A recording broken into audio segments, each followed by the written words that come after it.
जादुई हवा परी का जादू और दो सगी बहनों की लड़ाई। एक गांव में रमेश नाम का आदमी रहता था। रमेश की दो पत्नियां थी, एक लीला और दूसरी बीवी का नाम था आरती।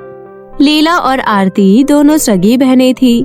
उन दोनों के परिवार की आर्थिक स्थिति सही नहीं थी। इसी कारणवश उसके पिता ने उन दोनों की शादी एक ही घर में करवा दी। जैसे ही वो दोनों शादी करके अपने घर पर आए, परंतु दोनों में अनबन बनी रही। वो दोनों कभी सीधे मुंह बात नहीं करती थी। दोनों के मन में ये चल रहा था कि वो अपने पति को सिर्फ अपने पति को ही अपने चंगुल में फंसा ले और अपनी बहन को घर से निकाल दे। इसी वजह से वो दोनों एक दूसरे के खिलाफ हमेशा साजिश रचती थी और चुगलियां करती रहती थी। पर रमेश को पता था कि उन दोनों में कभी नहीं बनेगी। इसी कारणवश रमेश उन दोनों पर हमेशा चिल्लाता रहता था और कहता था, तुम दोनों को ज्यादा चालाकी करने की जरूरत नहीं है।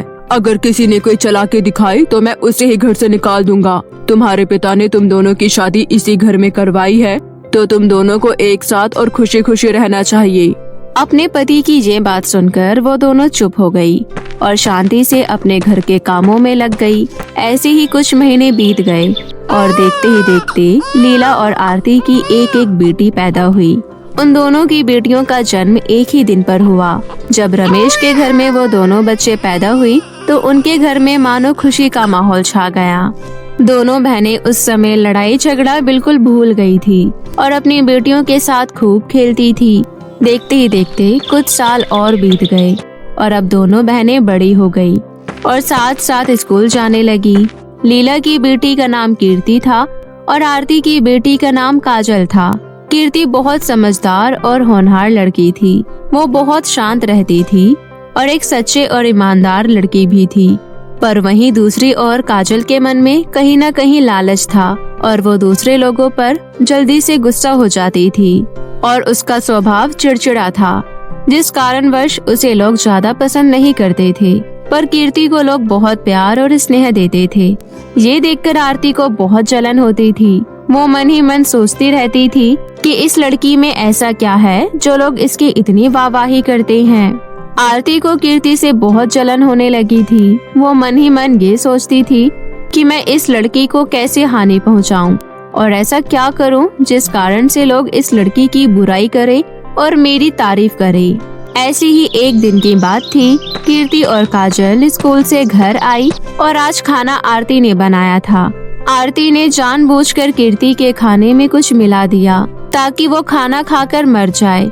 पर वहीं दूसरी ओर कीर्ति की माँ को बिल्कुल भी भनक नहीं थी कि आरती उसकी बेटी के साथ कुछ गलत कर रही है।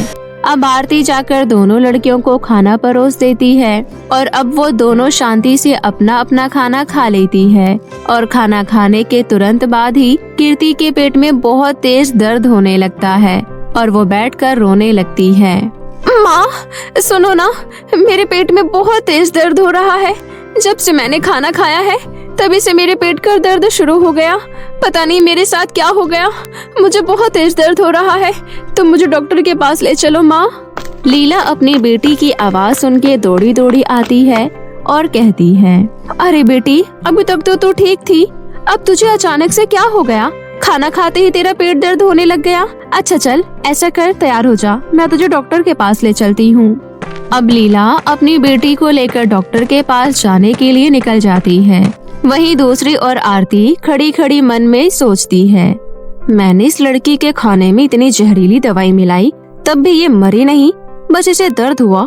ऐसा कैसे संभव है? इसे तो मर जाना चाहिए। लगता है मुझे कुछ और सोचना पड़ेगा। अब दूसरी ओर कीर्ति और लीला डॉक्टर के पास पहुंच जाते हैं। बेटी, तुमने ऐसा क्या खाया था जो तुम्हारे पेट में दर्द हो रहा है? बताओ। कुछ नहीं डॉक्टर, मैंने तो बस अपनी दूसरी माँ के हाथ का खाना खाया था, दाल और चावल। उसके बाद से ही मेरे पेट में दर्द होने लगा। हाँ डॉक्टर, देखिए ना इसके पेट में क्यों दर्द हो रहा है। कुछ समय पहले तक तो ये खूब खेल कूद रही थी और उसके पेट में दर्द हो रहा है। ऐसा क्या कारण है? आप इसे जल्दी से जल्दी ठीक कर दीजिए। अब डॉक्टर कीर्ति के पेट का चेकअप करते हैं और जांच पड़ताल करने के बाद डॉक्टर को पता चलता है कि आखिर कीर्ति के पेट में दर्द क्यों हो रहा है। तभी डॉक्टर बोलते हैं, देखिए, आपकी बेटी के पेट में कोई जहरीला पदार्थ है इसने कोई जहरीला पदार्थ खाया है। क्या पता किसी ने जानबूझकर खिलाया हो, इसी कारणवश उसके पेट में दर्द हो रहा है। वो तो शुक्र मनाइए इसकी जान बच गई, वरना इसके लिए ये चीज घातक भी हो सकता था। आपका बहुत बहुत शुक्रिया डॉक्टर, आपने मेरी बेटी की जान बचा ली और मुझे सच्चाई भी पता चल गई कि आखिर मेरी बेटी को कौन नुकसान पहुंचाना चाहता है। आपका बहुत बहुत शुक्रिया, मैं आपकी आभारी रहूंगी। लीला कीर्ति को लेकर घर की ओर आ रही होती है और घर आते समय लीला के दिमाग में यही बात चल रही होती है। आरती ने मेरी बेटी के खाने में कुछ मिलाया, आज तो मैं इस आरती को छोड़ूंगी नहीं। ये बहन कहलाने के लायक नहीं है, मेरी बेटी को मारना चाहती है। मैं इस औरत को बता कर ही रहूंगी। अब लीला और कीर्ति घर पहुंच जाती हैं और लीला को इतना तेज गुस्सा आ रहा होता है कि वो एकदम आग बबूला हो रही होती है और जोर जोर से पुकार कर आरती को बाहर बुलाती है। आरती बाहर आती है और कहती है, क्या हुआ लीला, आखिर तुम आज इतनी तेज तेज क्यों चिल्ला रही हो और इतनी आग बबूला क्यों हो रही हो? कोई कारण है? ये बताओ, तुमने मेरी बेटी के खाने में क्या मिलाया था जिस वजह से उसके पेट में जहरीला पदार्थ चला गया? मैंने कुछ नहीं मिलाया, तुम मेरे ऊपर झूठा इल्जाम मत लगाओ। तुम्हारी बेटी की हरकतें ही ऐसी है, उसने बाहर से कुछ उल्टा सीधा खा लिया होगा और तुम मेरे ऊपर इल्जाम लगा रही हो। क्या तुम भूल गई मैं तुम्हारी सगी बहन हूँ? भला मैं तुम्हारी बेटी को नुकसान क्यों पहुँचाऊंगी? हाँ, मुझे पता है तुम किस तरह की औरत हो। तुम झूठ कह रही हो, तुम मेरी बेटी को नुकसान पहुँचाना चाहती हो। आखिर तुम्हें मेरी बेटी से जलन होती है ना, इसलिए। ऐसा कुछ भी नहीं है, तुम गलत समझ रही हो। मैंने कुछ नहीं करा, फालतू में मुझसे लड़ाई मत करो। उन दोनों की लड़ाई की आवाज सुनकर वहाँ पर उनका पति रमेश आ जाता है और अब वो आग बबूला हो जाता है और कहता है, तुम दोनों औरतों को कोई और काम नहीं है क्या लड़ाई करने के सिवाय? जब देखो इस घर में लड़ती ही रहती हो। जाओ दोनों जाकर अपना अपना काम करो। अब मुझे इस घर में किसी की लड़ाई की आवाज नहीं आनी चाहिए। जाओ यहाँ से। अपने पति की बात सुनकर वो दोनों उस समय वहाँ से चली जाती है और शांत हो जाती है। पर अब आरती के मन में ये बात खटक रही थी कि लीला की बेटी कीर्ति जिंदा कैसे बच गई। मैं इसे मार कर ही रहूंगी ताकि सारे सुख सुविधाएं सिर्फ मेरी बेटी काजल को ही मिले।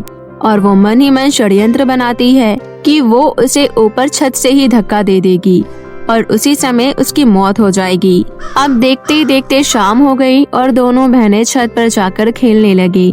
वो दोनों बहुत आराम से खेल रही थी।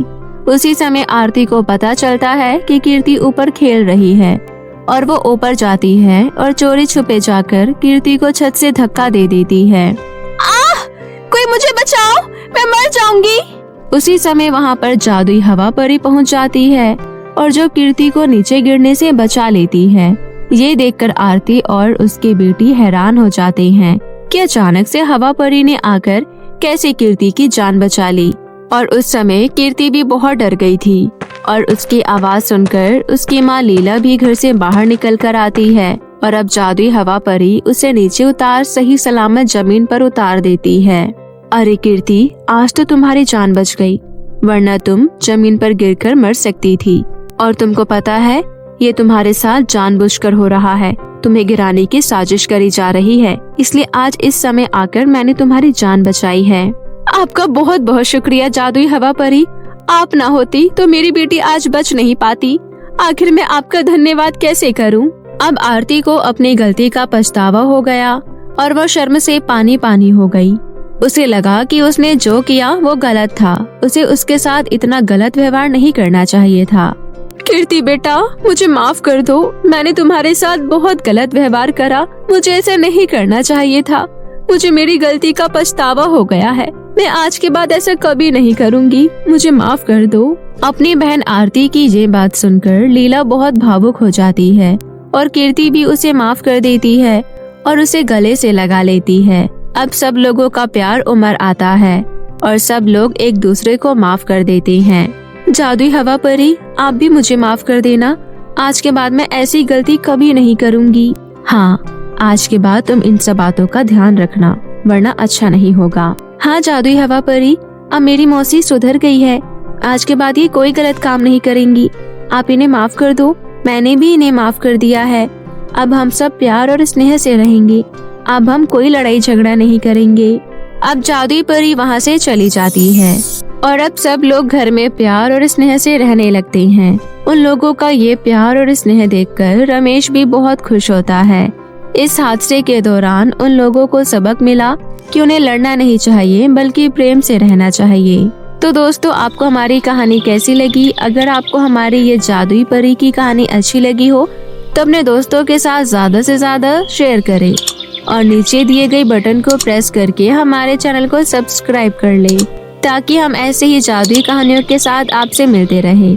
तब तक के लिए बाय बाय दोस्तों। बुड़ेला गांव में एक कंचन नाम की लड़की रहती थी जो बहुत ही ज्यादा गरीब थी। कंचन एक सेठ के घर में नौकरानी का काम किया करती थी। सेठ का एक बेटा था जिसका नाम था अमर। कंचन का इस दुनिया में कोई नहीं था। वो सेठ के घर में ही रहा करती थी और वो वहीं अपना गुजारा करती थी।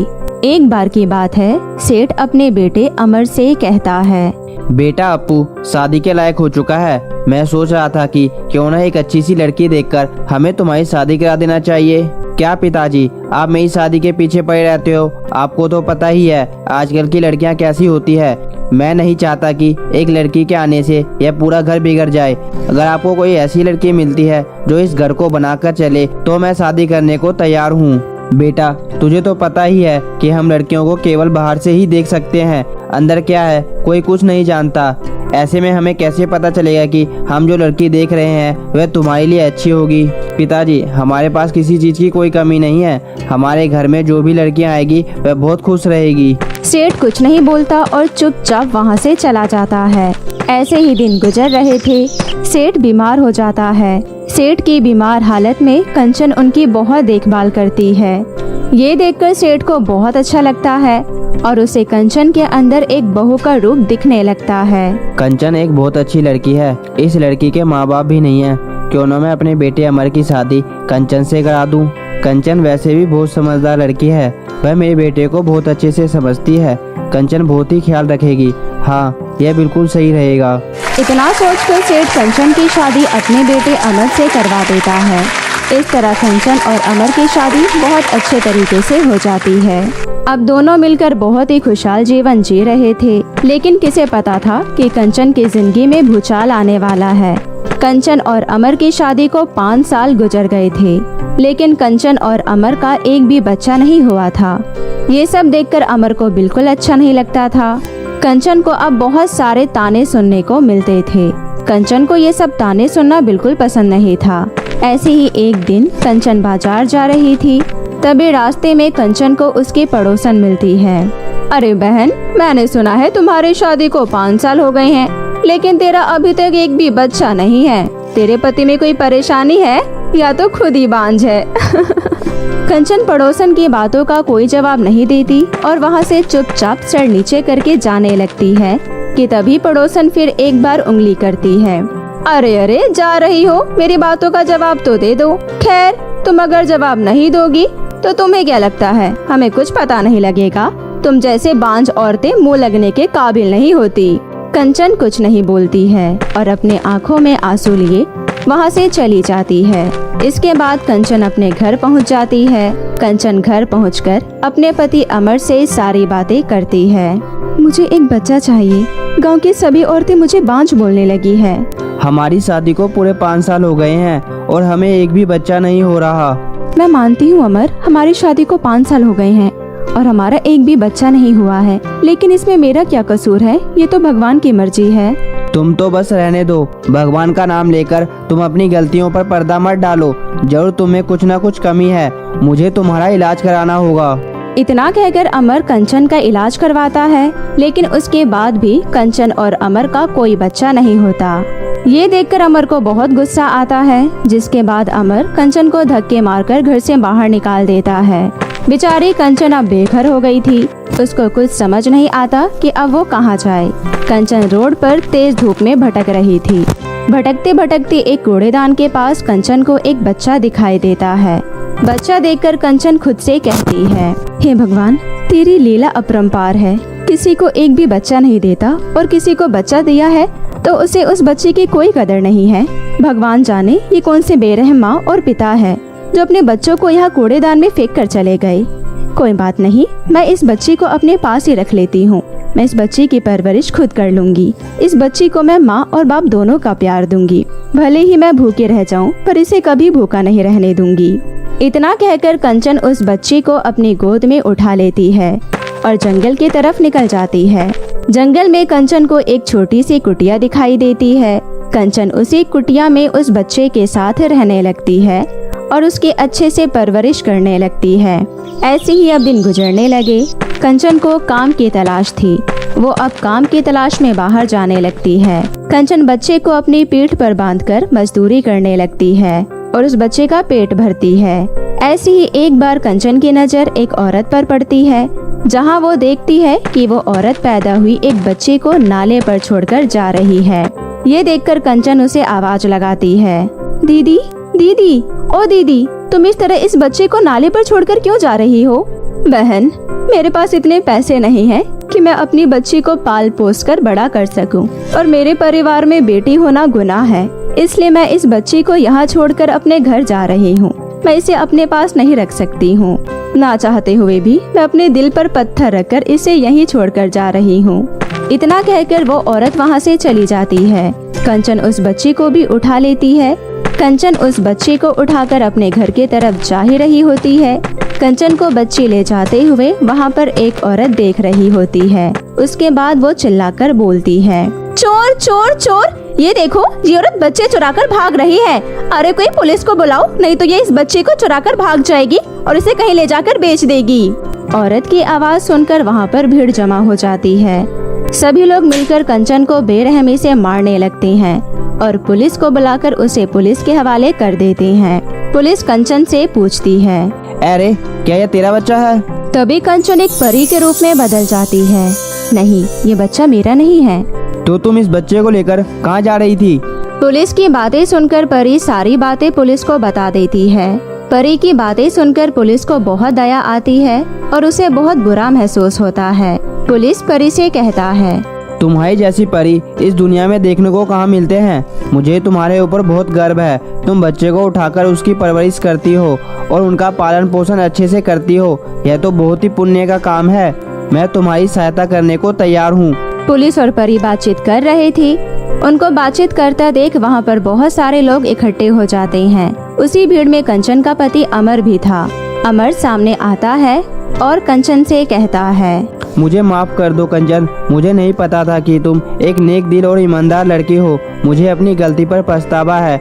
मैं माफ़ी के काबिल तो रहा नहीं, लेकिन फिर भी तुमसे अपनी गलतियों की माफ़ी मांगता हूँ। मुझे माफ़ कर दो कंचन।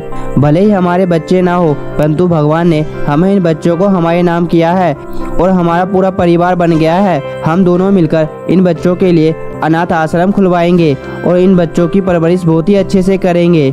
परी कुछ नहीं बोलती और अपनी आंखों में आंसू लेकर अमर को गले से लगा लेती है। ये देखकर अमर एक बार फिर से कंचन से कहता है, कंचन, क्या अब हम अपने घर चले? हाँ हाँ, हम अपने घर चलते हैं। इतना कहकर कंचन अमर को गले लगा लेती है और बच्चों को लेकर अपने घर चली जाती है और इन बच्चों के लिए आश्रम खुलवाती है।